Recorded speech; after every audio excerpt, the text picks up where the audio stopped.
नमस्कार दोस्तों, फिर से आप सभी का स्वागत है, अभिनंदन है। जैसा कि दोस्तों आप सभी को पता है कि अपन ग्रामीण विकास के बारे में पढ़ रहे थे और ग्रामीण विकास के बारे में अपने गत वीडियो में पीडीएस के बारे में पढ़ा था। सार्वजनिक वितरण प्रणाली के बारे में अपने दोस्तों जानना था, उसके बारे में अपने पढ़ा था।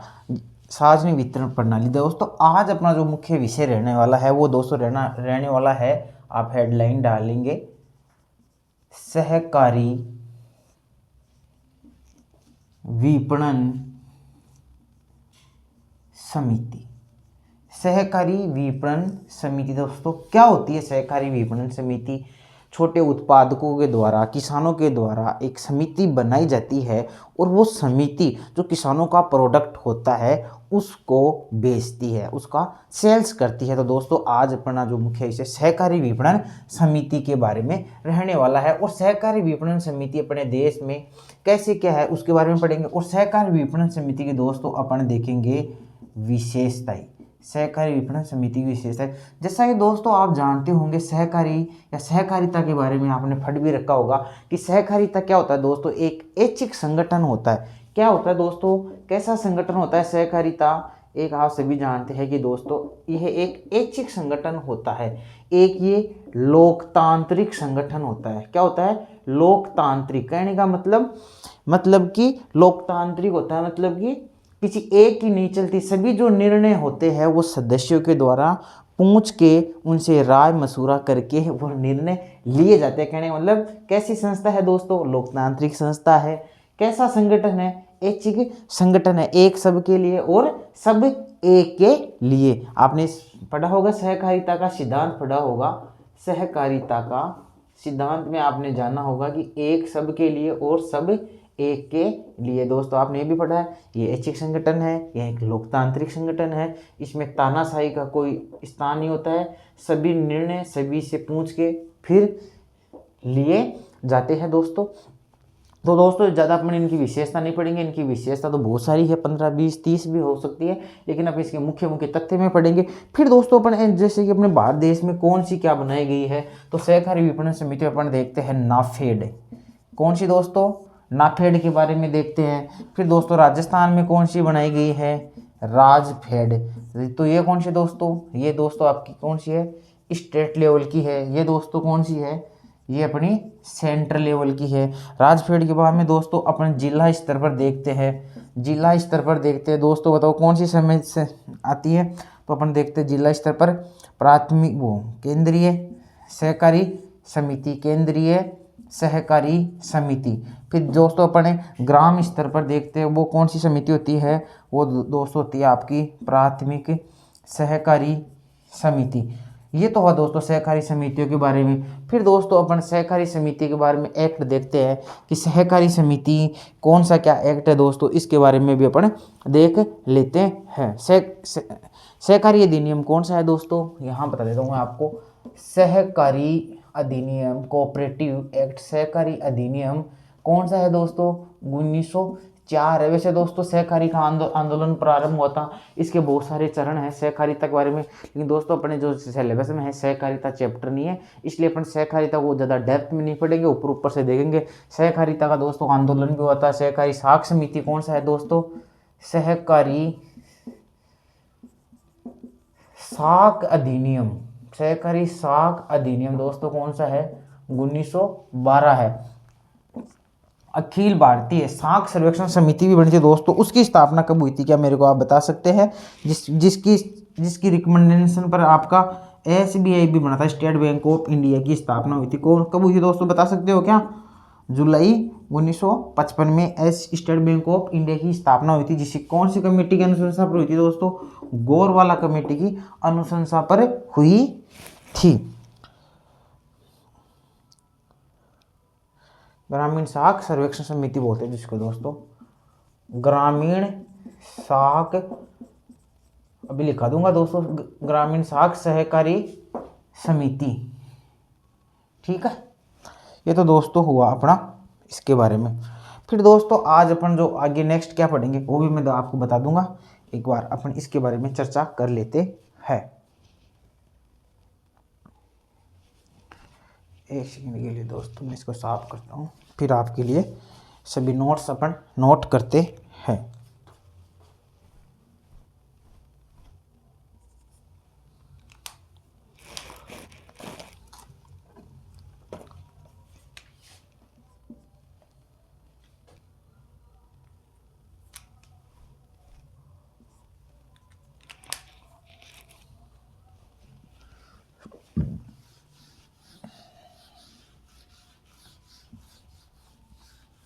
तो दोस्तों अपने क्या क्या पढ़ा आज अपन, अपना मुख्य रहने वाला है सहकारी समिति या सहकारी विपणन समिति। सहकारी विपणन समिति क्या होती है? जो छोटे उत्पादकों का जो प्रोडक्ट होते हैं उनको बाजार में बेचने का काम करती है। सेंट्रल लेवल की बात करें अपन सहकारी समितियों की, तो सेंट्रल लेवल पर कौन सी है दोस्तों? नाफेड है। स्टेट लेवल पर कौन सी है? राजफेड है। फिर जिला स्तर पर बात करें तो दोस्तों कौन सी होती है? केंद्रीय सहकारी समिति होती है। और ग्रामीण स्तर पर बात करें तो प्राथमिक सहकारी समिति होती है। तो दोस्तों ये तो हो गई समितियों की बात। फिर अपने इनके अधिनियम देखे। अधिनियम में अपने कौन कौन सा देखा?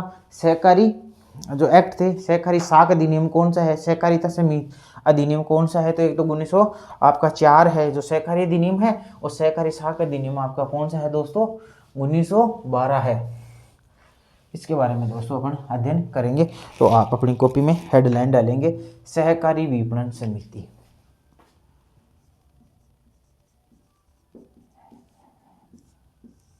सहकारी विपणन समिति।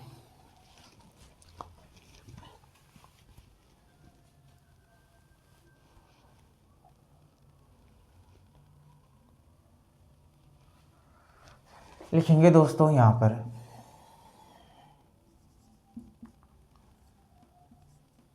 छोटे उत्पादकों एवं निर्माताओं द्वारा छोटे उत्पादकों एवं निर्माताओं द्वारा बनाई जाने वाली छोटे उत्पादकों एवं निर्माताओं द्वारा बनाई जाने वाली ऐसी समितियां होती है जो ऐसी समितियां होती है जो उनके ऐसी समिति होती है जो उनके किसके? छोटे उत्पादकों और निर्माताओं के, जो उनके माल को बाजार में बेचने का काम करती है, जो उनके माल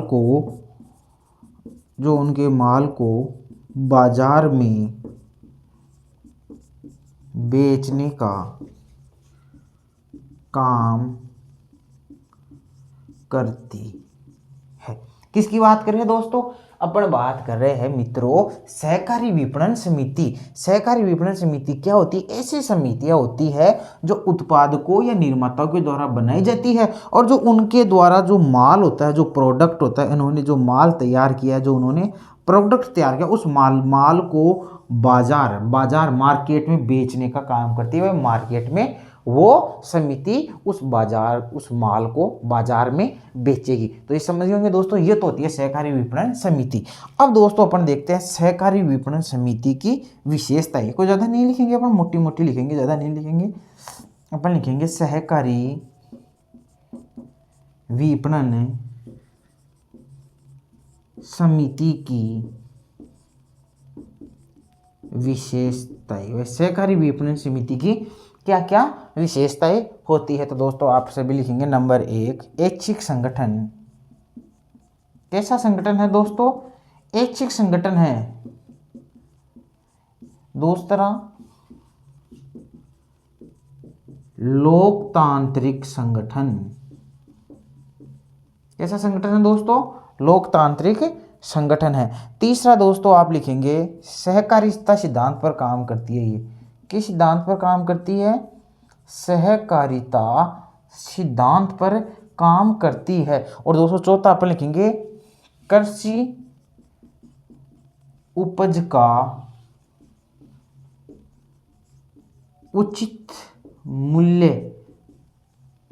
दिलवाती है। लिख लो दोस्तों, कृषि उपज का उचित मूल्य दिलवाती है या कृषि उपज के उचित मूल्य हेतु, या हेतु, आप एक चीज लिख सकते हो, हेतु लिख लो।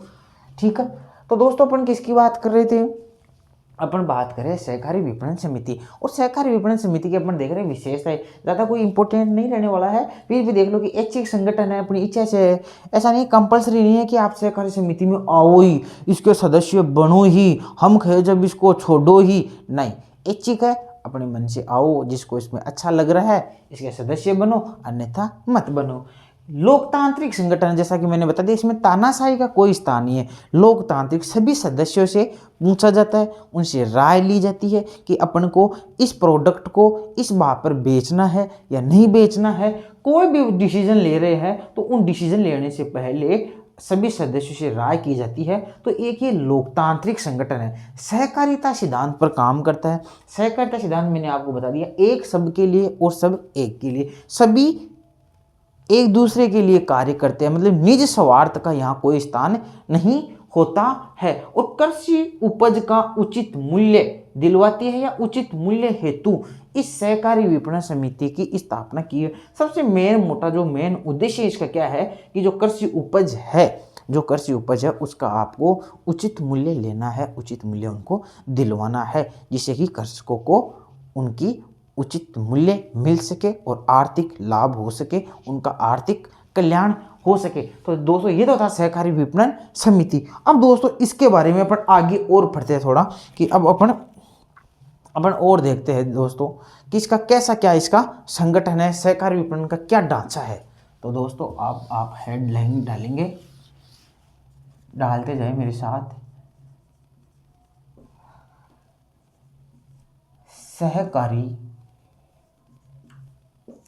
सहकारी विपणन का ढांचा, स्ट्रक्चर।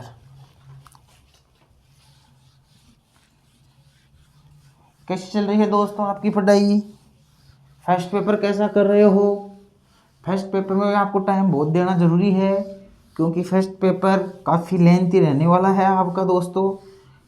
कौन सी बुक पढ़ रहे हो? काफ़ी इच्छा होगी सर फर्स्ट पेपर के लिए कौन सी बुक पढ़ी जाए, उसका मैटर कहाँ से पढ़ा जाए, कैसे सिलेक्शन ले। बिल्कुल दोस्तों आपकी ज़रूर जिज्ञासा होगी और कोशिश है कि आप बहुत अच्छा पढ़ रहे होंगे। बहुत इंटेलिजेंट बच्चे हो आप, मैंने सुना है, बहुत जिज्ञासु, बहुत ही कम नंबरों से पिछली बार रहे हो दोस्तों। और कम नंबर से आप रहे हो तो दोस्तों आपको पता भी होगा कि आपने कहाँ मिस्टेक की और कैसे सिलेक्शन लेना है। तो मैं थोड़ा सा बता देता हूँ दोस्तों। सिलेक्शन लेना मतलब तैयारी सबकी होती है, लेकिन एक चीज़ होती है सीलिंग मिस्टेक। सीलिंग मिस्टेक दोस्तों आपकी नहीं होनी चाहिए। जहाँ आपकी सीलिंग मिस्टेक हो जाती है ना, वहीं आपका सिलेक्शन रुक जाता है। तो आपकी एग्जाम में सीलिंग मिस्टेक नहीं होनी चाहिए। मैं बात बताता हूँ, यूट्यूब पर लोग बनाते हैं कैसे सक्सेस होना चाहिए। एक ही वर्ड में बता देता हूँ दोस्तों, यदि सिलेक्शन लेना है तो आपकी सीलिंग मिस्टेक से आपको बचना होगा। सीलिंग मिस्टेक नहीं होनी चाहिए। बिल्कुल इसका वीडियो बनाएंगे, आपको बताएंगे कैसे सिलेक्शन लेंगे, कैसे आपको मोटिवेट रहना है, कैसे आपको एक दोस्तों। दूसरा मैं मेरा बता देता हूँ मेरा सिद्धांत क्या था दोस्तों। एक आपको इस पर काम करना है, टाइम वेस्ट आपका दोस्तों, टाइम वेस्ट नहीं करना आपको। Do not waste your time. आप टाइम वेस्ट मत करो, सिलेक्शन आपके पास होगा। It is very golden chance for you. Okay, तो आपको धीरे धीरे सब बताएंगे दोस्तों, जैसे जैसे मेरे याद हो जाती है। मैं क्लास के बीच में बताता तो नहीं हूँ, फिर मेरे विद्यार्थियों को मेरा मन हो गया बताने का। सहकारी विपणन का ढांचा दोस्तों देखो, एक तो था अपना सहकारी विपणन में, मैं आपको बता देता हूँ, पहले बता दिया था, आप नोट्स में बनाते रहे। एक तो था दोस्तों नाफेड। ये तो किस पर हो गया दोस्तों आपका, बताएंगे मेरे को, आप इसको लिख लेंगे। ये तो हो गया दोस्तों अपना राष्ट्रीय स्तर पर नाफेड, और जिसकी स्थापना दोस्तों आप स्थापना भी लिख लें यहाँ पर 2 अक्टूबर 1958। ओके दोस्तों, राजफीड वगैरह आपको कराया हुआ। ज़्यादा इनके लिए आपको स्टेटिक्स डाटा याद नहीं करना है, ज़्यादा रट्टा नहीं लगाना है, ज़्यादा रट्टा नहीं लगाना है इनका दोस्तों। थोड़ा बहुत ऊपर ऊपर से देख लो, इतना वो ज़्यादा इंपॉर्टेंट नहीं रहने वाला है। फिर भी दोस्तों बताना मेरा फर्ज है, पता नहीं एग्जाम में आई जाए। राजफेड ये कौन सा है दोस्तों? ये आपका हो जाएगा दोस्तों राज्य स्तर पर। नाफेड हो गया, राजफेड हो गया, फिर दोस्तों आपका आता है जिला स्तर पर। बताओ दोस्तों कौन सा है जिला स्तर पर? जिला स्तर पर थोड़ा बड़ा नाम आएगा, केंद्रीय सहकारी समिति। ठीक है, किस स्तर पर? जिला स्तर पर। फिर दोस्तों आपका कौन सा आ जाएगा? ग्राम स्तर पर। कौन सा आ जाएगा? तो आप यहां लिखेंगे प्राथमिक सहकारी समिति। ये लिखेंगे आप दोस्तों ग्राम स्तर पर। उतारो, स्थापना लिखा दी ना दोस्तों मैंने आपको।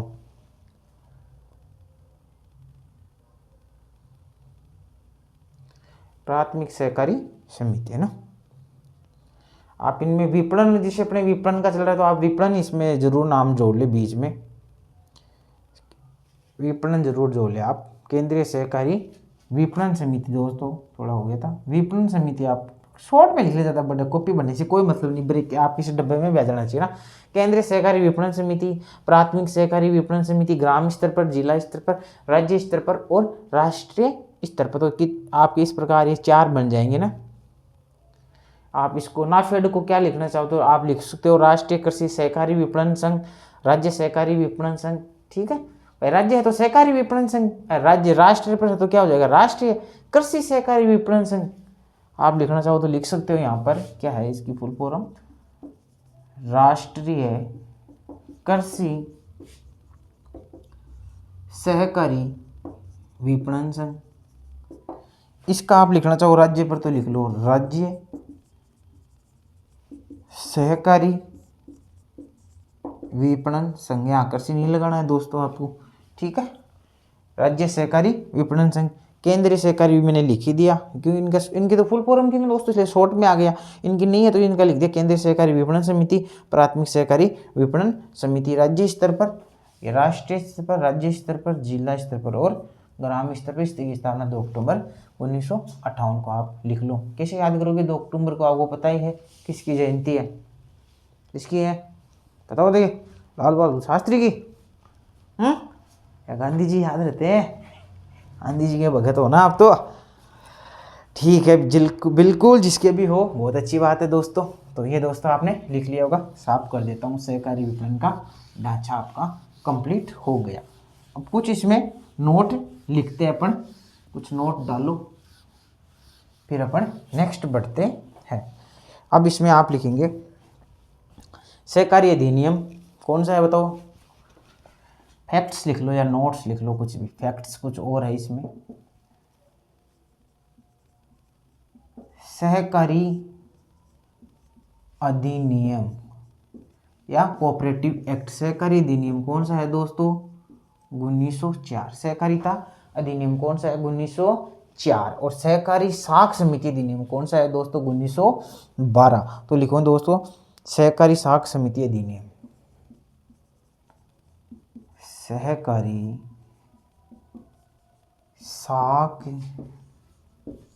समिति, सहकारी साख समिति अधिनियम 1912। ठीक है,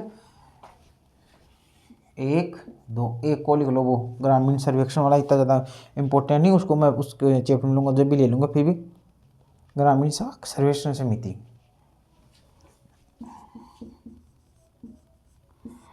ग्रामीण साख सर्वेक्षण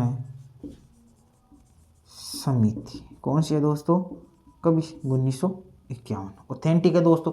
प्रत्येक जो डाटा यहाँ पर लिखा जा रहा है ना, कहीं आपको सर्च मारने की जरूरत नहीं है, कहीं आपको टाइम वेस्ट करने की जरूरत नहीं है।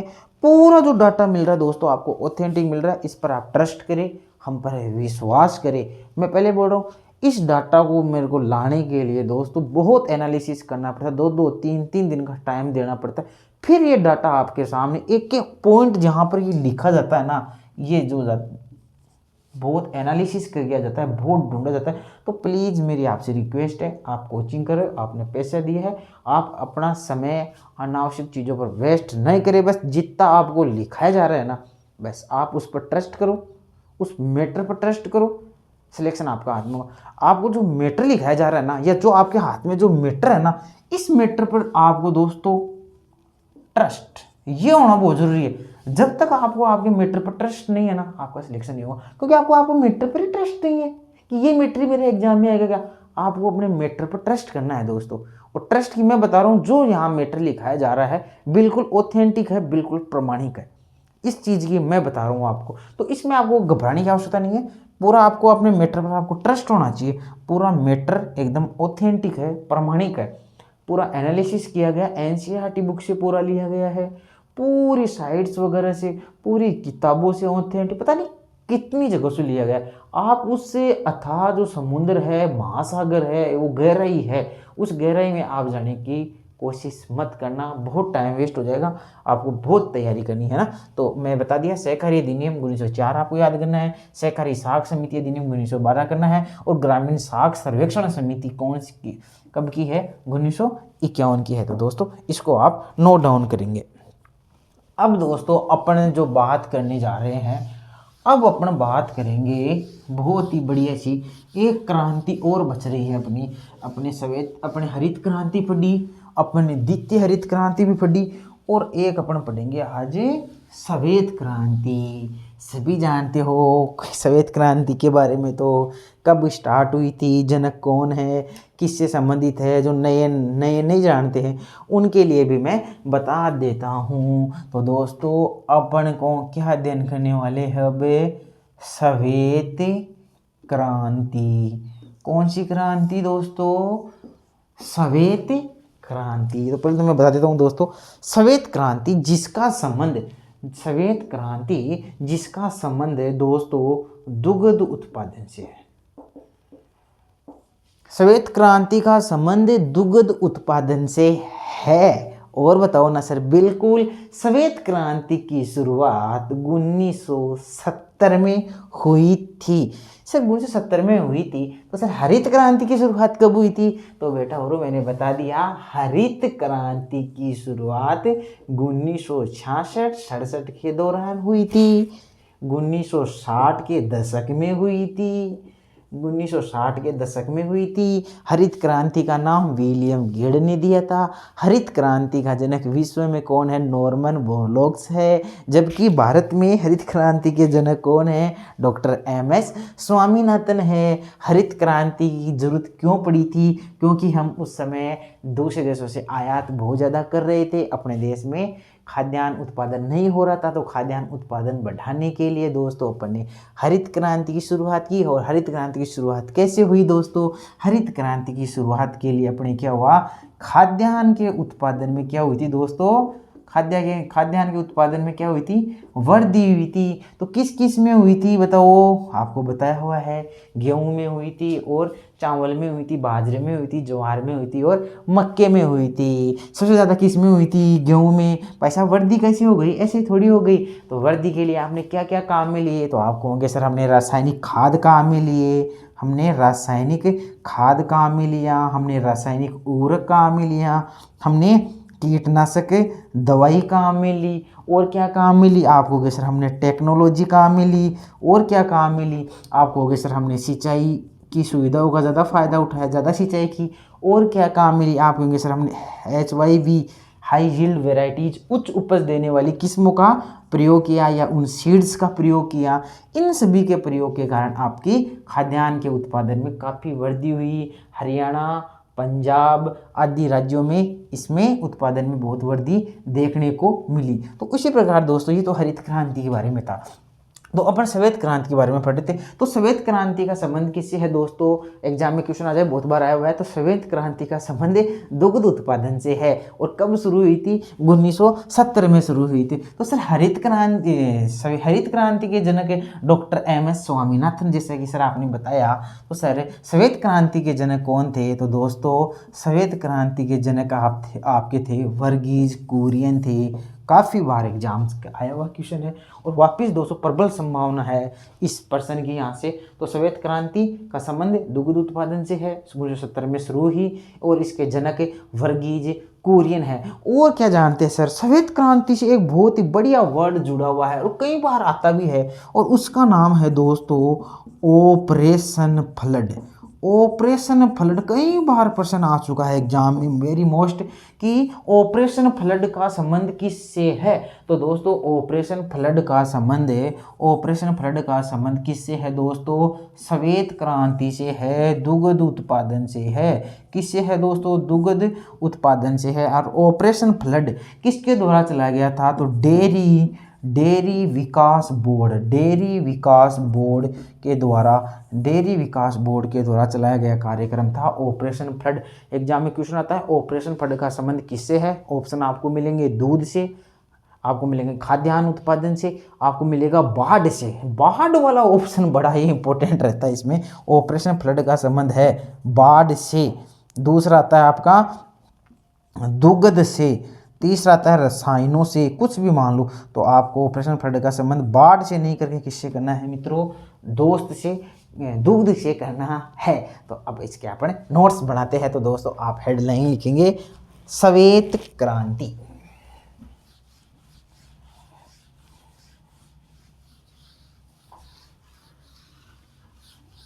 कैसा लग रहा है दोस्तों, मजा आ रहा है? कर दो, पढ़ दो किताबों को, चट दो पूरियों को। क्या है, छोटा सा सिलेबस है, हो रहे हो फालतू। ये लिखो दोस्तों,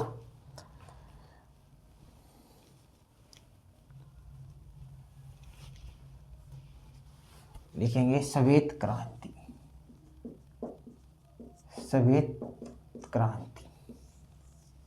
यहां से लिखेंगे दोस्तों, श्वेत क्रांति का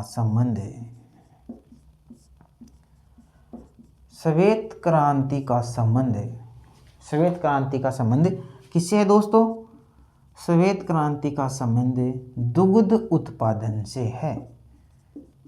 उत्पादन से है। इसी में लिख लो इसकी शुरुआत, ये लिखोगे आप, लिख लो श्वेत क्रांति की शुरुआत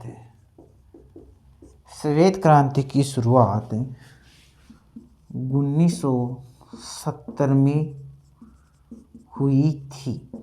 नेक्स्ट लिखेंगे आप, श्वेत क्रांति का संबंध दोस्तों किससे है, आपके दुग्ध उत्पादन से है। और श्वेत क्रांति की शुरुआत कब हुई थी, 1970 में हुई थी। अभी तक अपने दो कीवर्ड्स आए यहाँ पर, श्वेत क्रांति का संबंध दुग्ध उत्पादन से है और श्वेत क्रांति की शुरुआत आपकी कब हुई थी दोस्तों, 1970 में हुई थी। नेक्स्ट आप लिखेंगे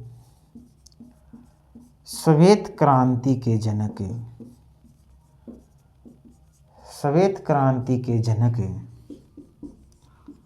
वर्गीज कुरियन है। कौन है दोस्तों, श्वेत क्रांति के जनक कौन है, वर्गीज कुरियन है। आगे नेक्स्ट लिखेंगे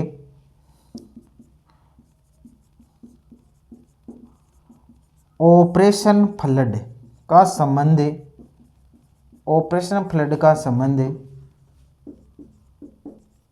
श्वेत क्रांति से है। ऑपरेशन फ्लड का संबंध दोस्तों किससे है, श्वेत क्रांति से है। ये दोस्तों आप नोट करो, ठीक है। नेक्स्ट आप लिखेंगे ऑपरेशन फ्लड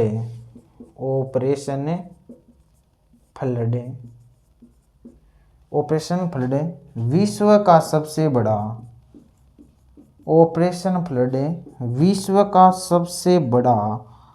समन्वित डेयरी। ऑपरेशन फ्लड उतारो दोस्तों, ऑपरेशन फ्लड विश्व का सबसे बड़ा समन्वित डेयरी विकास कार्यक्रम है। समन्वित डेयरी विकास कार्यक्रम है। वो जो ऑपरेशन फ्लड है दोस्तों, जो किसके श्वेत क्रांति से संबंधित है, वो मैंने पहले बता दिया था आपको कि जो ऑपरेशन फ्लड है वो विश्व का सबसे बड़ा समन्वित डेयरी विकास कार्यक्रम है, जो 1970 में बता दिया मैंने, फिर भी वापस बताता हूँ, जो 1970 में राष्ट्रीय डेयरी विकास बोर्ड द्वारा शुरू किया गया था। दोस्तों किसके द्वारा शुरू किया गया था? ऑपरेशन फ्लड राष्ट्रीय डेयरी विकास बोर्ड द्वारा शुरू किया गया था या प्रारंभ किया गया था। तो ये तो हुआ दोस्तों आपकी श्वेत क्रांति के बारे में। फिर से चर्चा कर लेते हैं श्वेत क्रांति के बारे में। श्वेत क्रांति की शुरुआत दोस्तों बताओ फटाफट 1970 में किसने शुरू की थी? बताओ। वर्गीज कुरियन जनक कौन है? वर्गीज कुरियन किससे संबंधित है? दुग्ध उत्पादन से संबंधित है। प्रश्न आ जाए ऑपरेशन फ्लड का संबंध किससे है? तो दोस्तों आप किसी कहोगे ऑपरेशन फ्लड दूध याद कर लो आराम से। ऑपरेशन फ्लड का संबंध किससे है? दूध। और एक बात आई दूध की, तो आप साइकोलॉजी पढ़ते हो तो रिपीटेशन, पुनरावृत्ति किस अवस्था की विशेषता होती है? रिपीटेशन। शैशवावस्था, बाल्यावस्था, किशोरावस्था, एडोलेसेंस, बताएंगे आप? किशोरावस्था को किसने तूफान की आयु कहा है? तूफान, आंधी, ऐसे याद रखा करो, ऐसे बस पता रहना चाहिए आपको हर चीज का। ठीक है दोस्तों, तो ये तो हुआ दोस्तों अपने श्वेत क्रांति के बारे में। अब दोस्तों अपन कृषि से संबंधित और भी अन्य क्रांति है, ये उनके बारे में अध्ययन करते हैं। तो उतारो।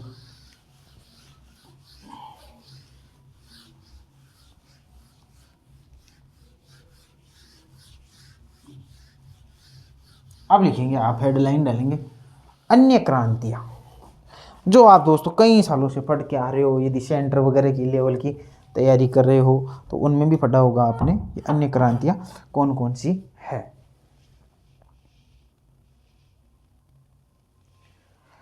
कौन सी दोस्तों अन्य क्रांतियां कौन कौन सी है? तो अन्य क्रांतियां और लिखेंगे, हेडलाइन लिखेंगे दोस्तों आप, अन्य क्रांतियां।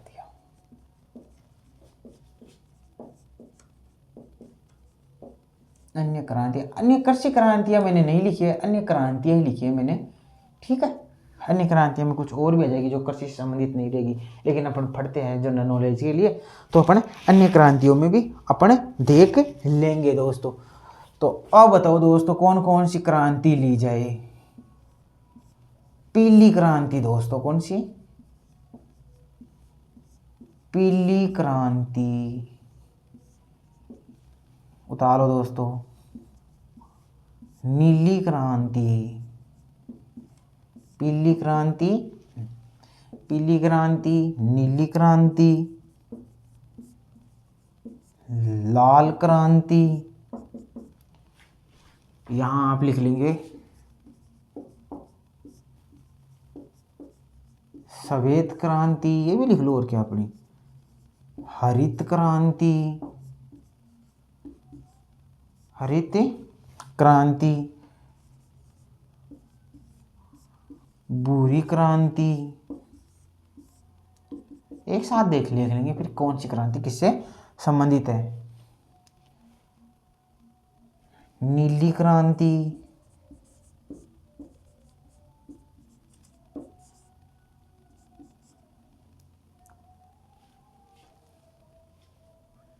देखो दोस्तों, पीली क्रांति, नीली क्रांति, एक आप लिख लेंगे काली क्रांति। कुछ नहीं है दोस्तों, सारे कलर याद कर लो। गुलाबी क्रांति, गुलाबी, सारे जितने भी कलर है गुलाबी क्रांति। अभी तो सिल्वर क्रांति भी आएगी, सिल्वर क्रांति, समय बताऊंगा दोस्तों अभी तो। सिल्वर क्रांति, और बताओ दोस्तों और कौन कौन सी आपकी क्रांति बच गई? बुरी क्रांति ले ली क्या दोस्तों अपने? बिल्कुल। गोल क्रांति, ये तो पता है ही आपको। गोल क्रांति। एक आती है दोस्तों आपकी धूसर क्रांति। कौन सी दोस्तों? धूसर क्रांति, ग्रे बोलते हैं इसको, ग्रे क्रांति। सुनहरी इंद्रधनुष वो ले लो दोस्तों, वो कहाँ लिखे अपने, यहीं लिख लिया क्या? नहीं ये मैं ले लेंगे, चलो इसको छोड़ो, इनके बारे में तो अध्ययन कर लेते हैं पहले, फिर वो ले लेंगे, बच गई जो। हाँ तो दोस्तों ये तो क्रांतियाँ थी, खूब बार पढ़ रहे होंगे आपने, बुक्स वगैरह भी, आप जो बुक्स वगैरह खरीदते हो उनमें भी लिखी हुई रहती है, कोई ज़्यादा नहीं है रट्टाफिकेशन लगना है, रिटाफिकेशन भी कुछ नहीं है, ज़्यादा इजी सा है दोस्तों, कुछ नहीं है। जैसे कि पीली क्रांति का संबंध दोस्तों किससे है, तो आप लिखेंगे सरसों से, सरसों। अब सरसों उत्पादन भी लिख सकते हो ना, कुछ भी लिख सकते हो, लेकिन आपको बस एग्जाम में याद करना है कि पीली क्रांति का संबंध किससे है, सरसों से। अब ये पीली क्रांति, सरसों क्या होती है, एक दो सरसों आती है ना, थोड़ी पीली पीली सी आती है, इसलिए इसका संबंध क्या, मान लो कि पीली क्रांति का संबंध किससे है दोस्तों, सरसों से है। जैसे नीली क्रांति का संबंध किससे है, तो आप लिखेंगे मछली उत्पादन से। तो दोस्तों आप मछली से लिख लो या मछली उत्पादन, वो एक ही बात है। मछली का तो उत्पादन तो करना ही है, मछली ज़्यादा ज़्यादा पकड़नी है ना मछुआरों के द्वारा। अब कैसे याद करें, नीली, पानी तो ना, पानी समुद्र में पानी का रंग कैसा होता है दोस्तों, नीला होता है क्या, या आसमान का रंग भी क्या होता है, नीला, देखा होगा आपने, नीला नीला सा दिखता है ना पानी, तो नीला से अपना क्या आ गया, वहाँ पानी में क्या रहती है, मछली। तो जो नीली क्रांति उसका संबंध किससे है दोस्तों, मछली के उत्पादन से। अब लाल क्रांति, अब लाल तो क्या आता है बताओ, सबको पता है लाल क्या होते हैं, बताओ देखिए क्या होता है लाल, लाल टमाटर, लाल टमाटर नहीं होते क्या लाल, तो फिर लाल क्रांति का संबंध किससे हो गया, किससे हो गया, टमाटर से हो गया। तो ऐसी कुछ मतलब इनमें मतलब ज़्यादा टाइम वेस्ट नहीं करना, आपको एक बार याद हो जाए ना, जब शॉर्ट नोट्स बनाओ ना एग्जाम में, तो इसे लाल पाल ये मत लिखना, आपको सब पता है कि लाल किससे है, ठीक है। मांगा था लाल टमाटर, वो कौन सा गाना है, माया था मांगा लाल टमाटर, मांगा था वाटर लाया लाल टमाटर, ठीक है। ओ ये मज़ेदार लाल टमाटर, बच्चों को भी पढ़ा होगा, ओ ये मज़ेदार लाल टमाटर, ठीक है। तो लाल टमाटर किससे, अरे भाई लाल क्रांति का संबंध है टमाटर से। अरे हंसते रहो और मुस्कुराते रहो और हमारे साथ फटते रहो। लाल क्रांति का संबंध किससे है, टमाटर से है भाई साहब। और किससे है, लाल इससे मांस से भी है, किससे है, मांस से भी है। ओहो, सिल्वर क्रांति का संबंध किससे है, अरे भाई सिल्वर का अंडे से। अंडे से किसका संबंध है भाई, अंडे से सिल्वर है। अंडे होते हैं गोल गोल, तो गोल में आते हैं गोल, और गोल क्या होता है रे, आलू। आलू के चचालू वसु क्या कर रहे थे, बंदर की झोपड़ी में सो रहे थे। तो गोल और क्रांति का संबंध किससे है, आलू से है। गोल क्रांति का संबंध किससे है दोस्तों, आलू से है। और वह दूसर क्रांति किससे संबंध है दोस्तों, दूसर क्रांति का आप इसमें लिखेंगे उर्वरक उत्पादन से, उर्वरक उत्पादन से। और दूसर क्रांति का संबंध दोस्तों आपका सीमेंट से भी है, किससे है दोस्तों, सीमेंट से भी है। और दूसर क्रांति ग्रे क्रांति का संबंध उर्वरक उत्पादन से भी है। ओहो, श्वेत क्रांति का संबंध, क्या प्रश्न आया सर, क्या पढ़ा रहे हो भाई साहब, प्रश्न तो पढ़ना ही पड़ेगा समराइज। श्वेत क्रांति का संबंध किससे है दोस्तों, दुग्ध से है। या आप इसकी जगह क्या लिख सकते हो, ऑपरेशन फ्लड, ये बड़ा स्टार लगा दो, ऑपरेशन फ्लड, ये भी श्वेत क्रांति से ऑपरेशन फ्लड। और किस में लिखोगे, 1970 लिखोगे। और क्या लिखोगे, वर्गीज कोरियन लिखोगे। ये लो दोस्तों, श्वेत क्रांति पूरी हो गई। और क्या है, दुग्ध आ गया, ऑपरेशन फ्लड आ गया, 70 आ गया, और वर्गीज कोरियन आ गए, और उनके साथ अपना आ गए श्वेत क्रांति। और हरित क्रांति का संबंध किससे है, तो भाई साहब खाद्यान्न उत्पादन से, ध्यान रखना आप, खाद्यान्न उत्पादन। हरित क्रांति का संबंध किससे है, खाद्यान्न उत्पादन से। कब हुई, 1966-67 में। जनक कौन, MS स्वामीनाथन, भारत के संबंध में डॉक्टर MS। सर्वाधिक वृद्धि किसमें हुई, गेहूं में। क्यों हुई थी, HY यील्ड के, है ना, बीज वगैरह काम में लिया था, उस टेक्नोलॉजी, सिंचाई वगैरह ना, कीटनाशक उर्वरक वगैरह है ना, ठीक है। अरे वाह, भूरी क्रांति खाद्यान्न प्रसंस्करण से है दोस्तों, खाद्यान्न प्रसंस्करण से संबंधित है। अरे नीली क्रांति वापिस आ गई क्या, 2 बार ले लिया गया नीली क्रांति को, नीली 2 बार ले लिया तो हटा दो भाई। काली क्रांति किससे संबंधित है, कोयले से है क्या, काली क्रांति कोयले से मत कर देना, कोयले में से काले हो जाओगे नहीं। काली क्रांति का संबंध किससे है बताएंगे आप, डीजल पेट्रोल से है ना,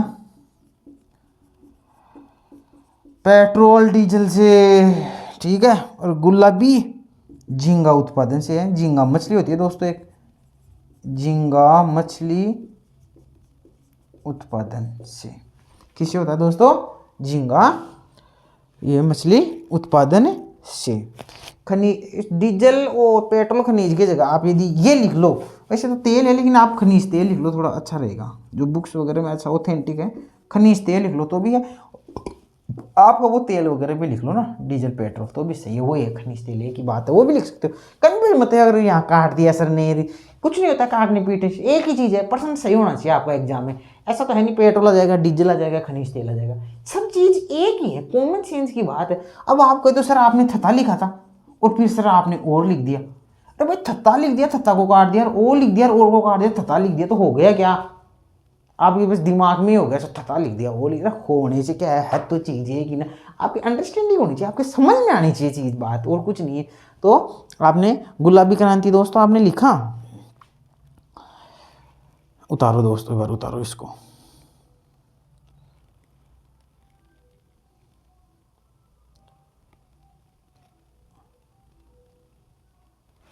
अब दोस्तों अपने पास 2-3 क्रांतियाँ और रह गई, उसके बारे में और अपन कर लेते हैं, फिर अपना क्रांति वाला भी कंप्लीट है।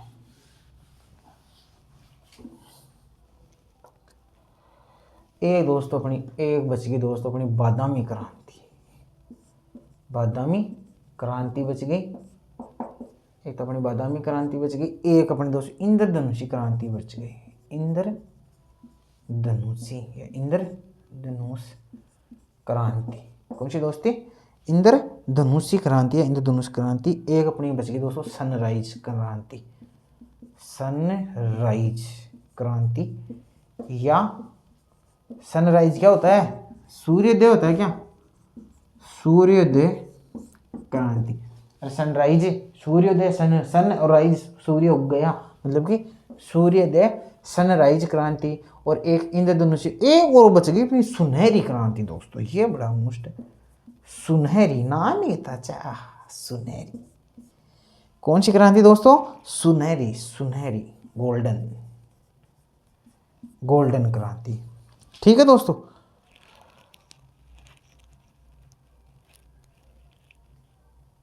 उतारो।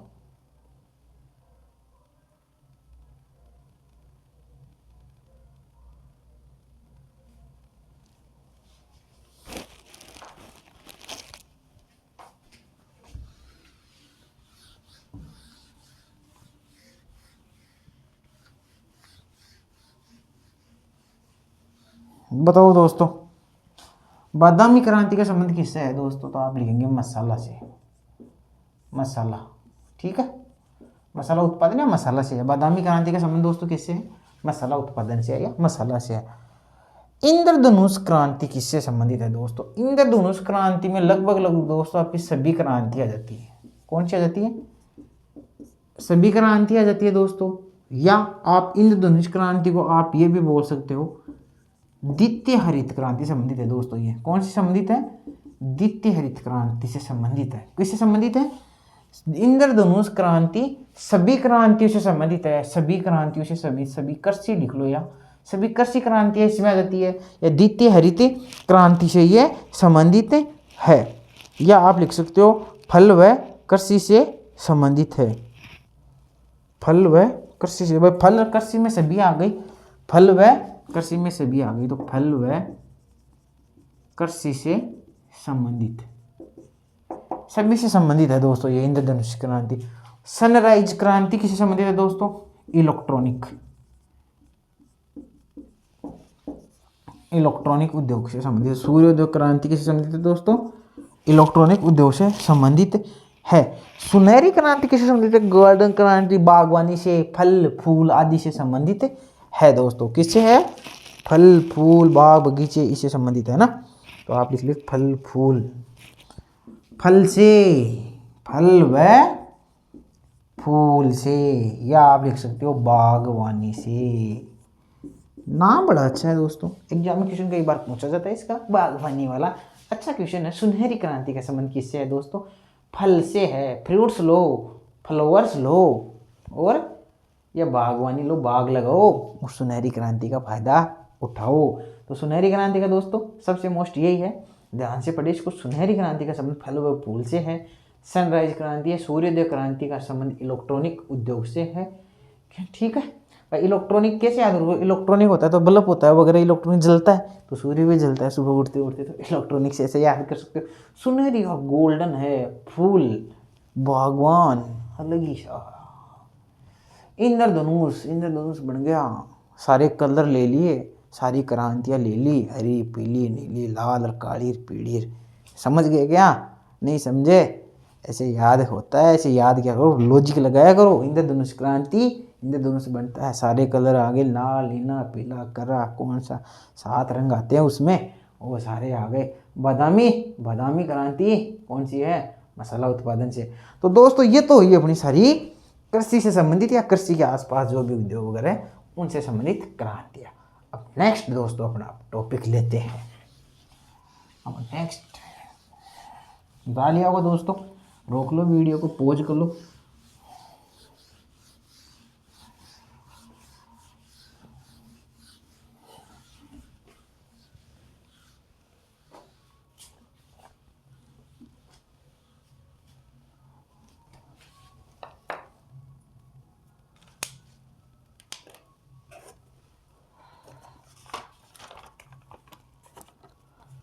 अब दोस्तों अपन लेंगे अपने कुछ फैक्ट्स लेंगे। क्या लेंगे दोस्तों? कुछ एनसीईआरटी बुक्स के अपने कुछ फैक्ट्स लेंगे। तो आप लिखेंगे कुछ फैक्ट्स।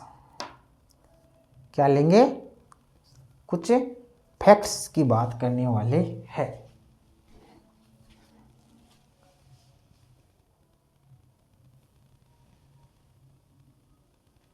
अब दोस्तों अपन पढ़ेंगे भू सुधार कार्यक्रम। ये क्या होता है दोस्तों? भू सुधार कार्यक्रम पढ़ा है क्या दोस्तों? कभी जानते हो क्या? बताओ, देखिए कोई जानता है तो। भू सुधार कार्यक्रम बहुत पढ़ रखा है ना आपने, तो सिलेक्शन से रह गए थे। हेलमेटर कहाँ से आ रहा पता नहीं। जानते हो क्या क्या होता है भू सुधार कार्यक्रम? बता सकते हो क्या क्या होता है भू सुधार कार्यक्रम?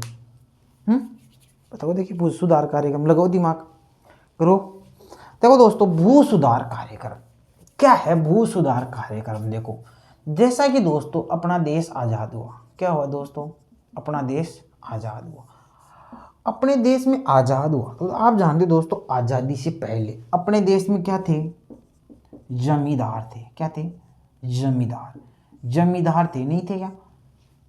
क्या हुआ मतलब जमींदार का मतलब दोस्तों, एक ही व्यक्ति के पास या गांव के कुछ ही लोगों के पास सारे गांव की जमीन उनके नाम होती थी, सारी कृषि भूमि उनके ही नाम होती थी।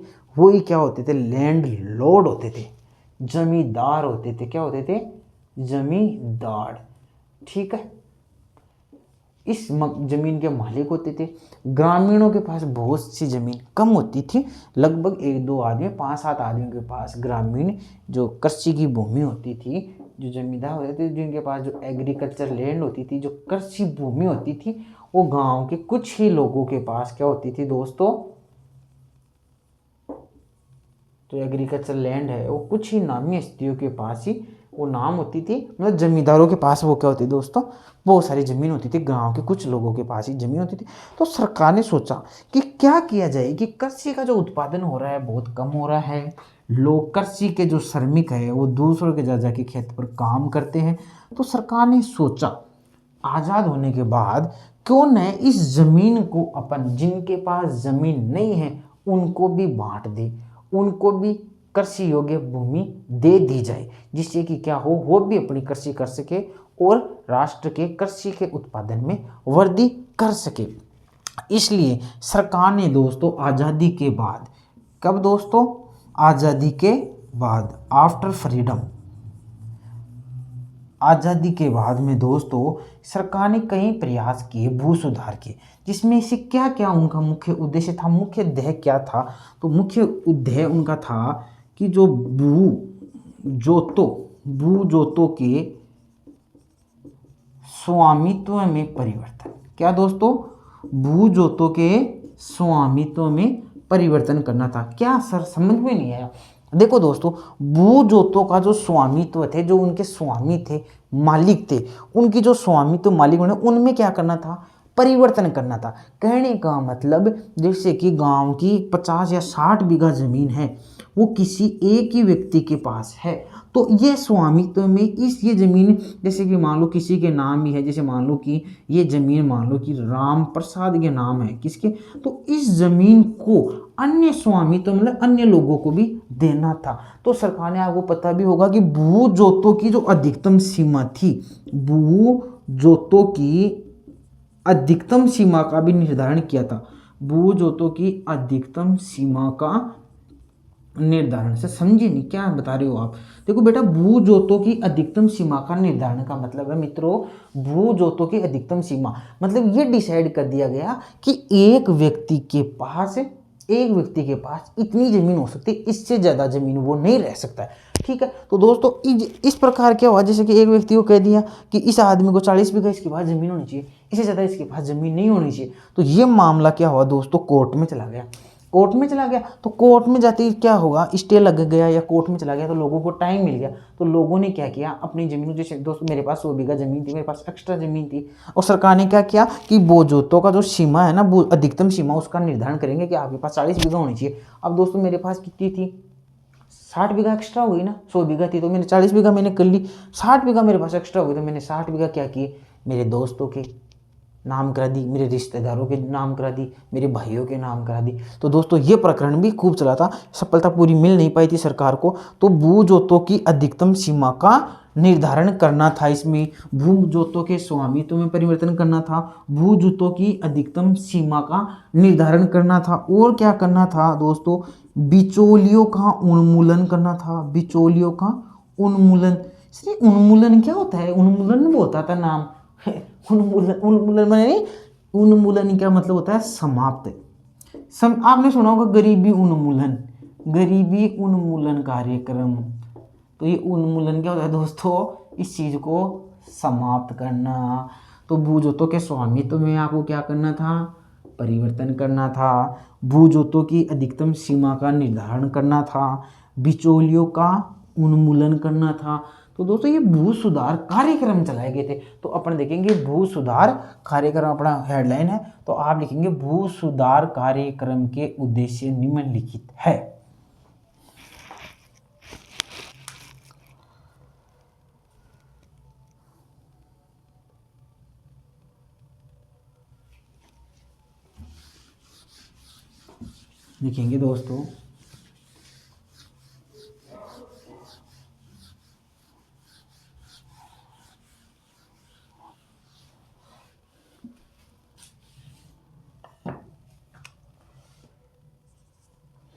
लिखेंगे दोस्तों, भू सुधार कार्यक्रम के मुख्य उद्देश्य, ये निम्नलिखित है, जो भी है आप लिखना अपनी लैंग्वेज में। भू सुधार कार्यक्रम के उद्देश्य, भू सुधार कार्यक्रम के उद्देश्य क्या क्या है, भू सुधार कार्यक्रम के उद्देश्य। तो आप नोट्स में लिखेंगे भू सुधार कार्यक्रम, भू जोतों के स्वामित्व में परिवर्तन, जो कि मैंने पहले बता दिया था आपको, भू जोतों के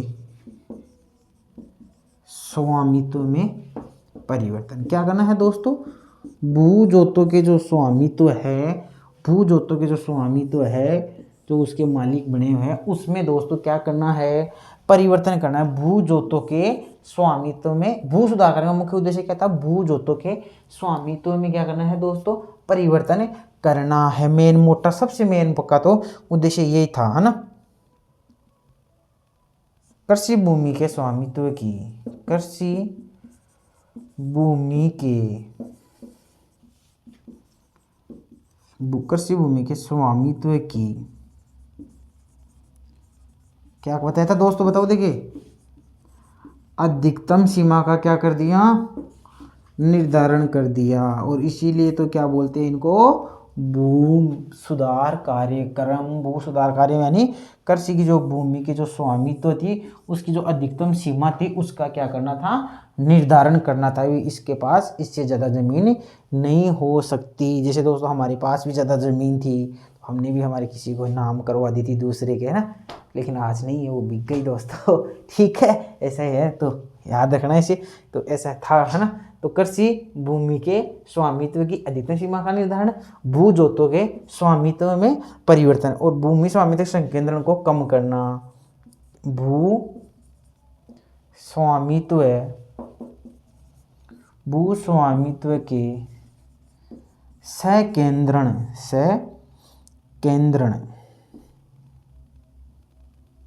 को कम करना। भू स्वामित्व के सकेंद्रण को कम करना। भू स्वामित्व के सकेंद्रण को करना। सर ये क्या है, समझ में नहीं आया। अरे केंद्रीकृत थी, एक ही आदमी के पास सारे गांव की जमीन उसके पास थी, तो उसको केंद्रीकरण हो गया।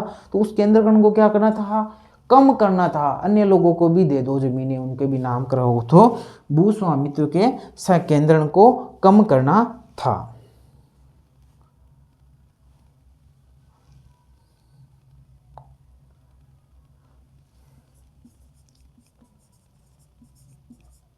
वास्तविक, एक को लिख लो, वास्तविक कृषकों को ही, कृषक है दोस्तों ध्यान रखना है, वास्तविक कृषकों को ही भूमि का स्वामी बनाना। समझ गए। ऐसा नहीं है वास्तविक कृषक, जो वास्तविक है जिसकी जमीन है उसको ही बनाना, ऐसा नहीं और कोई आ रहा है और उसकी खेती कर रहा है, नाम किसके लग रही है। वास्तविक जो कृषक है ना, वो ही उस भूमि का क्या होना चाहिए, मालिक होना चाहिए। ऐसा नहीं किसी की जमीन है ही नहीं, वो तो बाहर कमा रहा है, विदेश कमा रहा है, उसकी जमीन यहाँ से भीगा पड़ी है, काम और कोई बंदा कर रहा है, वहाँ पर रह कोई और रहा है, नाम किसी है बता रही। तो जो वास्तविक कृषकों है ना, उनको ही भूमि का क्या बनाना है, स्वामी बनाना है। तो दोस्तों 4 उद्देश्य तो आपके हो गए। क्या हुए, भूमि स्वामित्व में आपको परिवर्तन करना है, भूमि की अधिकतम सीमा को निर्धारण करना है, संकेंद्रण को कम करना है, वास्तविक कृषकों को भूमि का स्वामी बनना है, और एक और क्या है, बिचौलियों को समाप्त करना है या बिचौलियों का उन्मूलन करना है। एक को लिख लो,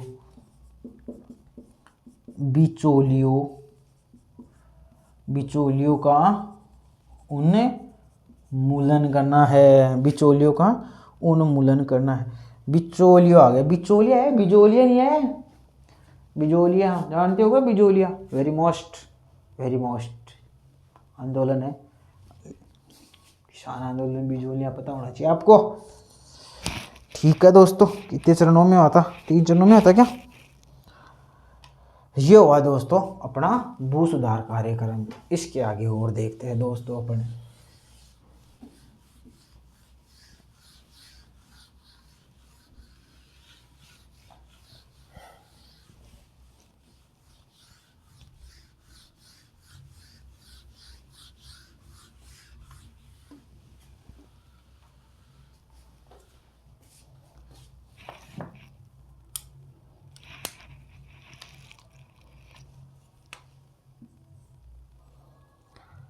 अब दोस्तों अपन कुछ फैक्ट्स देखते हैं, तो आप थोड़ा सा 1-2 और देख लो। ग्रामीण विकास की बंधाई और देख लो, ग्रामीण विकास की बंधाई लिखना चाहो तो लिख लो, कोई ज़्यादा इंपॉर्टेंट है, छोटे छोटे पॉइंटों में लिख लो।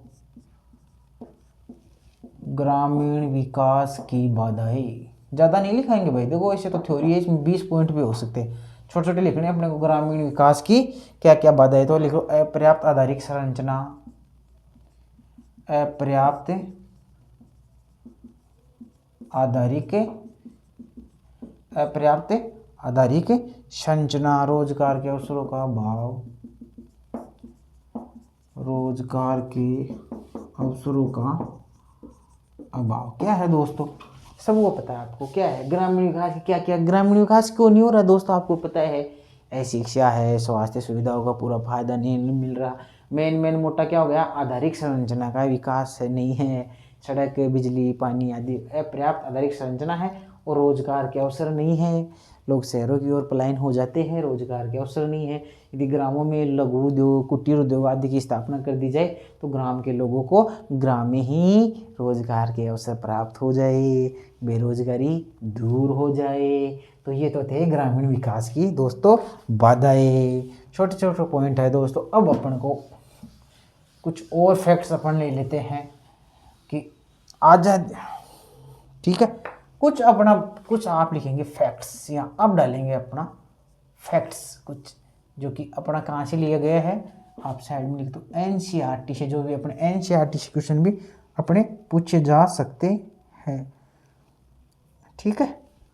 तो ग्रामीण विकास से हमने कुछ फैक्ट्स है, 1-2 पॉइंट है, बाकी मैं मेरे हिसाब से करा रहा हूँ फैक्ट्स। तो दोस्तों आप बताएंगे मेरे को कि अब कृषि पर कितने लोग निर्भर है भारत में, कृषि पर कितने प्रतिशत लोग निर्भर है बताओ। और भारत जब आज़ाद हुआ था तो कितने प्रतिशत लोग कृषि पर निर्भर थे बताएंगे। मेरे को बताना पड़ेगा। देखो वर्तमान में कृषि में लगभग 2/3 लगभग 2/3 लोग या लगभग 67% लोग, कितने, लगभग 67% लोग किस पर निर्भर है दोस्तों, कृषि पर निर्भर है। कब, अब वर्तमान में कृषि पर लगभग 67% जनसंख्या अब भी कृषि पर निर्भर है। तो दोस्तों जब देश आज़ाद हुआ था तब कृषि पर कितने प्रतिशत लोग निर्भर थे, तो आप लिखेंगे सर जब देश आज़ाद हुआ था, आज़ादी के समय या 1951, आज़ादी के समय 1951 में कृषि पर कितने प्रतिशत लोग निर्भर थे दोस्तों, कृषि पर 75% लोग कृषि पर निर्भर थे। और वर्तमान में 2/3 मतलब कि 67% लोग कृषि पर निर्भर है। दोस्तों इसमें आपका ये गलत नहीं होना चाहिए। मेरे को ये बताओ दोस्तों जब देश आज़ाद हुआ था तब कृषि पर कितने, गाँव में कितने लोग रहते थे, गाँव में कितने रहते थे बताएंगे। आज़ादी के समय गाँव में कितने प्रतिशत आबादी रहती थी, तो दोस्तों जब देश आज़ाद हुआ था उस समय 85% आबादी गाँव में रहती थी। बिल्कुल सर सही बात है। सर अब बताओ ना अब कितनी आबादी गाँव में रहती है, तो दोस्तों लगभग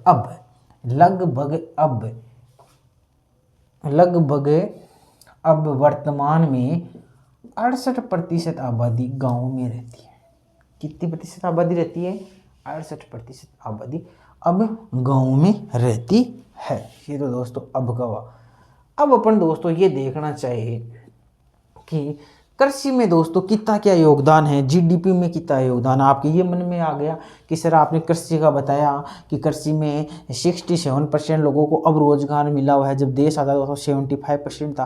तो सर कृषि में अब जीडीपी की में कितना योगदान है, जीडीपी का कितना योगदान है सर, जीडीपी अपन सेवा क्षेत्र इनकी भी दोस्तों अपन बात कर लेंगे। तो दोस्तों आप अपन नोट फैक्ट्स में लिखेंगे,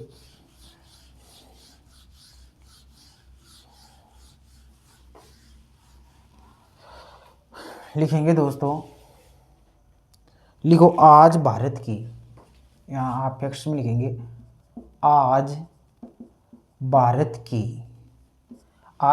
की 2/3 जनसंख्या, आज भारत की 2/3 या आप इसको लिख सकते हैं 2/3 या 2/3। आज भारत की 2/3 2/3 या आप लिख सकते लगभग 67% जनसंख्या या लगभग 67% जनसंख्या कृषि पर निर्भर है। किस पर निर्भर है दोस्तों, कृषि पर। कितनी है, 2/3 या 67% जनसंख्या वर्तमान में कृषि पर निर्भर है। ठीक है, एक पॉइंट आपका ये हो गया। अब आप इसके कोष्टक में लिख सकते हो आजादी के समय, शॉर्ट में लिख लो आप, आजादी के समय 75%। ये लो, छोटा छोटा लिखो, ज़्यादा कॉपी बनने से कोई मतलब नहीं है। ठीक है, 70, आज़ादी के समय कितने थे, 75% जनसंख्या किस पर निर्भर थी, कृषि पर निर्भर थी। ठीक है, आज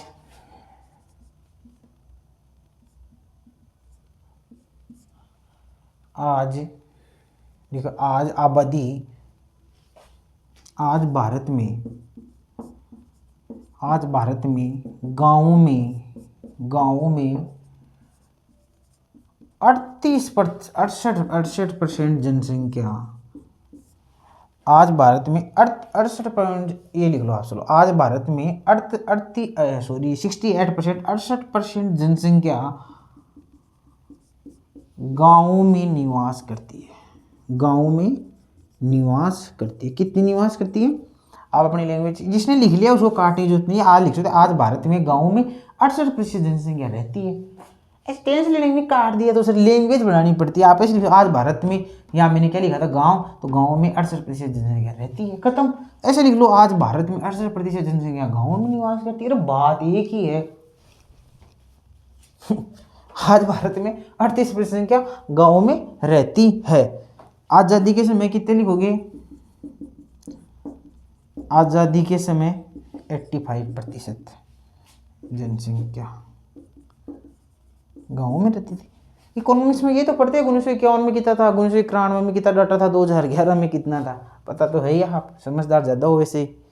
ठीक है, अब अपन देखते हैं आर्थिक सर्वेक्षण में। देखो आर्थिक सर्वेक्षण में, आर्थिक सर्वेक्षण में भी देखे ना इकोनॉमिक्स में भी कि कृषि का कितना योगदान है। लिखो आर्थिक सर्वेक्षण है 2023-24 में, आर्थिक सर्वेक्षण 2023-24 में अपन देखते हैं बेटो, अपन देखते हैं कृषि का कितना योगदान है। भाई कृषि का कितना है आपको वैसे लगभग पता होना चाहिए दोस्तों कि आपकी जो कृषि है कितनी है दोस्तों। जो कृषि है, कृषि का जीडीपी में योगदान कितना है दोस्तों? 18% है। उद्योग का योगदान कितना है दोस्तों? आपका लगभग 28% है। और लगभग आपका सेवा क्षेत्र का लोग कितना है? 56% है। ये आपको याद होना चाहिए।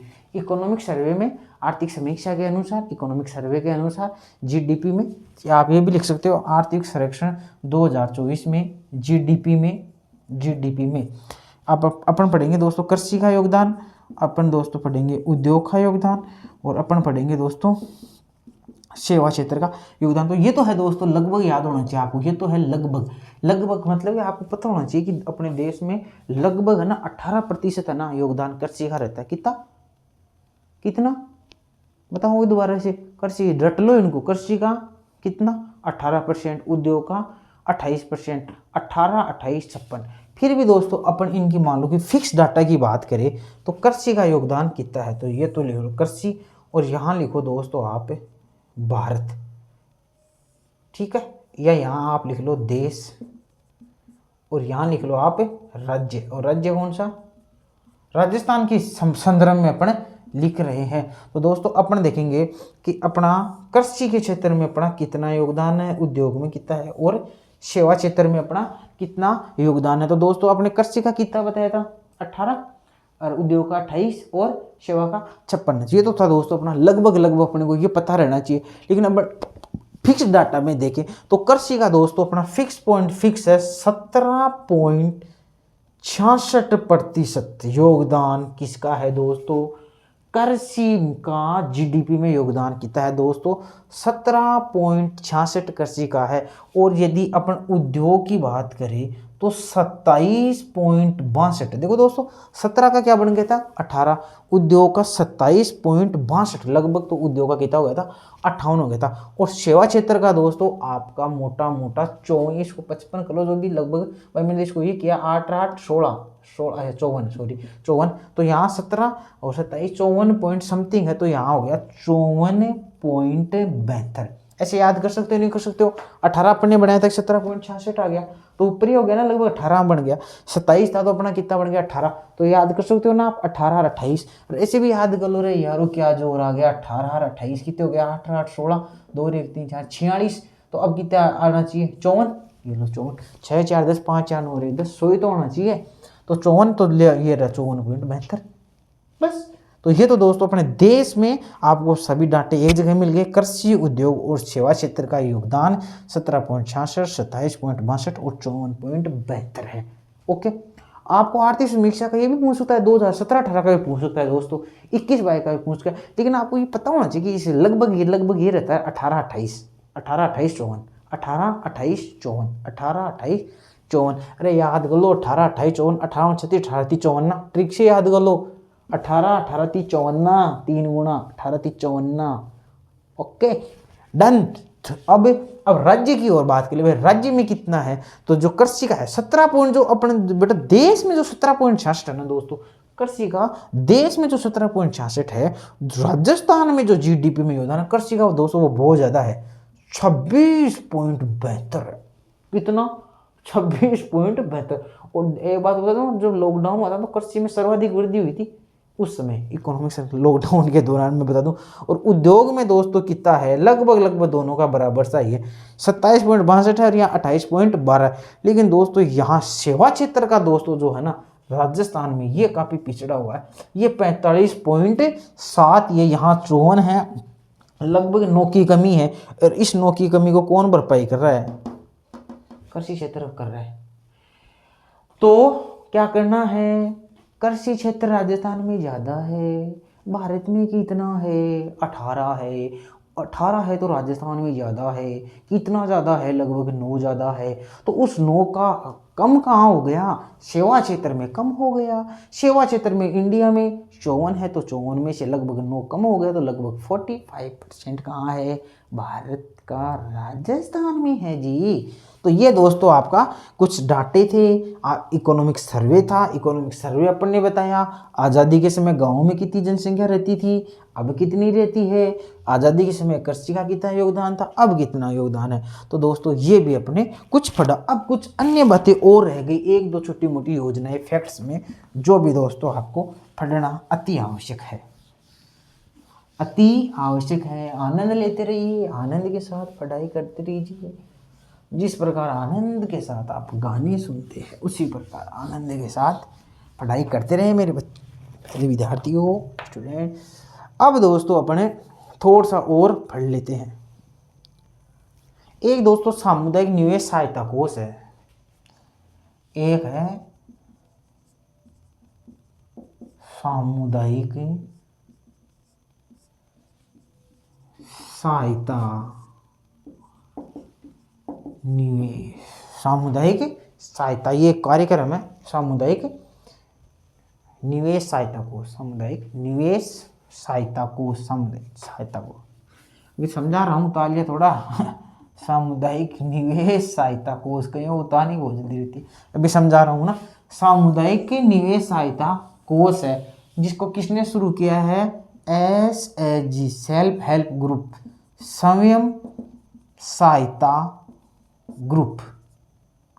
ठीक है, स्वयं सहायता ग्रुप ने एक कार्यक्रम को प्रारंभ किया है और उस कार्यक्रम का नाम क्या है? सामुदायिक निवेश सहायता कोष। ठीक है, तो आप लिखेंगे, फैक्ट्स में चल रहा है, लिखो, लिखेंगे स्वयं सहायता ग्रुप, उतारो स्वयं सहायता ग्रुप के माध्यम से, के स्वयं सहायता ग्रुप के माध्यम से, स्वयं सहायता ग्रुप कोष्टक में लिख लेंगे SHG के माध्यम से सामुदायिक निवेश सहायता कोष, सामुदायिक निवेश सहायता कोष, कोष्टक में आप लिखेंगे CISF, CISF, community investment fund. ठीक है, हेल्प फंड है ना, ठीक है, ये कर लो, सहायता कोष फंड है। स्वयं सहायता ग्रुप के माध्यम से सामुदायिक निवेश सहायता कोष का सृजन किया गया, ये लिख लो, सृजन या प्रारंभ किया गया, सृजन किया गया है। एक तो दोस्तों ये लिख लो, SHG के माध्यम से सामुदायिक निवेश सहायता कोष प्रारंभ किया गया है। दोस्तों एक है दोस्तों केरल, एक है तमिलनाडु, एक आपका आएगा यहाँ नोट्स में केरल, एक आएगा तमिलनाडु, तमिलनाडु। तो दोस्तों एक केरल में कैपरी एक योजना प्रारंभ की गई है, उसका नाम है कुटुम्बश्री, कुटुम्बश्री।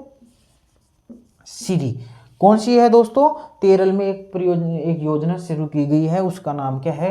कुटुम्बश्री। और एक तमिलनाडु में एक योजना शुरू की गई है, उसका नाम है तनवा। एग्जाम में क्वेश्चन आ जाए, तनवा नामक परियोजना कहाँ शुरू की गई है, तो तय पर तमिलनाडु कर देना। और दोस्तों जब केरल की बात आ जाए तो कुटुम्ब कर देना। ध्यान रखना कर्नाटक नहीं करना है आपको, वहां पर कर्नाटक नहीं, आपको वहां पर नाटक नहीं करना है, इस बात का ध्यान रख लेना। आप केरल करना है, केरल करना है। क्या करना है? केरल में कौन सी योजना शुरू की गई है? कुटुम्बश्री। और तमिलनाडु में कौन सी शुरू की गई है? तनुआ शुरू की गई है। तो ठीक है, तो लिखेंगे आप नोट्स लिखिए, केरल में, नोट्स में बनाएंगे, केरल में 1995 में, केरल में 1995 में कुटुंब श्री कार्यक्रम चलाया गया। केरल में 1995 में कुटुंब श्री कार्यक्रम चलाया गया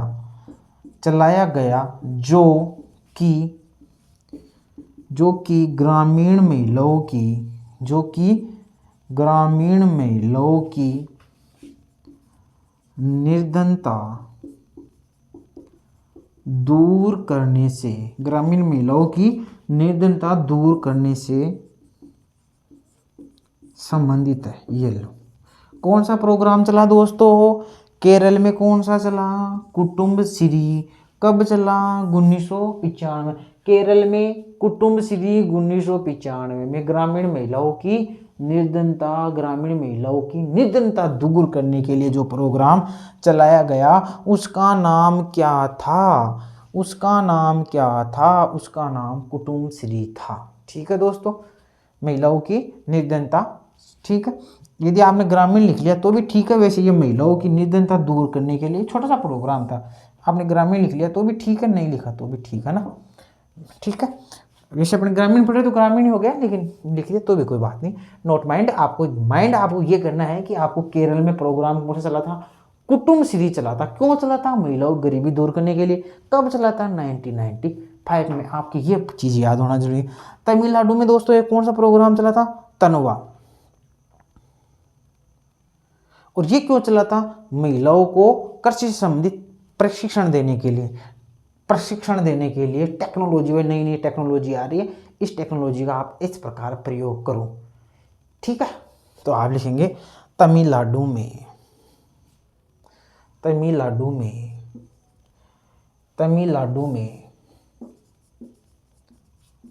महिलाओं को कृषि तकनीकी का प्रशिक्षण को क्या बोलते हैं दोस्तों, पता है, नहीं पता, पता है आपको, सब पता है ऐसे तो। ठीक है, ट्रेनिंग। तो लिखेंगे तमिलनाडु में महिलाओं को कृषि तकनीक का प्रशिक्षण देने के लिए, तमिलनाडु में महिलाओं को कृषि तकनीकी का प्रशिक्षण देने के लिए तनवा पहले लिख, पता ना आपको, ये तनवा नामक परियोजना शुरू की गई। तो दोस्तों ये था आप आज का अपना मुख्य विषय जो आपने पढ़ा। कुछ फैक्ट्स देके आपने जीडीपी में कृषि वगैरह का योगदान देखा, काफ़ी इंपॉर्टेंट रहने वाला है, ये भी काफ़ी अच्छा था। और भी देखा। तो अब दोस्तों अपन आगाज करेंगे योजनाओं का। आज़ादी के समय से लेके आज़ादी के अमृत महोत्सव जो चल रहा है 2025 तक जो योजना है उनका एनालिसिस करेंगे। ऐसा एनालिसिस करेंगे आप कहेंगे सर वास्तव योजना नहीं पढ़ रहे, को गणित के सवाल निकाल रहे, ऐसे जुड़ता जाएगा। 2 और 2 4, 2 6, 3 3 9, 3 चौक 12, 3 पंजे 15। इस प्रकार इन योजनाओं का ऐसा एनालिसिस करेंगे और ऐसा पढ़ेंगे कि आपके गलत होने की संभावना नहीं रहेगी। और इतनी सारी योजनाएं, पता नहीं कैसी कैसी योजनाओं कहाँ लाके मिला दिया उसको, 6 योजना 5 को उसमें घुसेड़ दिया, उसमें नहीं बन गई, फिर नया बन गया, अन्य योजना फिर चल गई, फिर मकानों वाली आवास योजना चल गई, इंदिरा आवास आ गई, कभी कौन सी आ गई। ऐसा इनका 360 डिग्री एनालिसिस करेंगे, ऐसा पोस्टमार्टम करेंगे उन योजनाओं का। आप कहोगे वास्तव सर मज़ा आ गया। आपको मज़ा आने वाला है, आप तो बस बने रहिए, पढ़ते रहिए, हंसते जरूर रहिए, मुस्कुराते रहिए। और अपन फिर मिलते हैं एक नई वीडियो लेक्चर के साथ। तभी तक आप सभी को अलविदा, बाय।